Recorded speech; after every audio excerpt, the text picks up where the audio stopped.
குன்னத்தூர் மலை மேல பெருமாள், கல்யாண பெருமாள், ஸ்ரீதேவி பூதேவி ஆதிநாராயண பெருமாள் உள்ள இருக்காரு.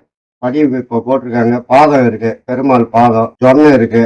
எப்பவுமே தண்ணி இருக்கும். அதுல ஜொன்னையிலேருந்து எடுத்துன்னு வந்து தண்ணி அபிஷேகம் பண்ணுவோம். கல்யாணம் ஆகாதவங்களுக்கு கல்யாணம் பரிகாரம் செஞ்சு கல்யாணம் அவங்களுக்கு மாங்கல்ய பாக்கியம் கிடைக்கும், புத்திர பாக்கியம் கிடைக்கும். கடன் பிரச்சனை எதுவாக இருந்தாலும் இங்க வந்து வேண்டின்னு ஒரு பால் அபிஷேகம் பண்ணிட்டு போனா அவங்க கோரிக்கை நிறைவேறும்.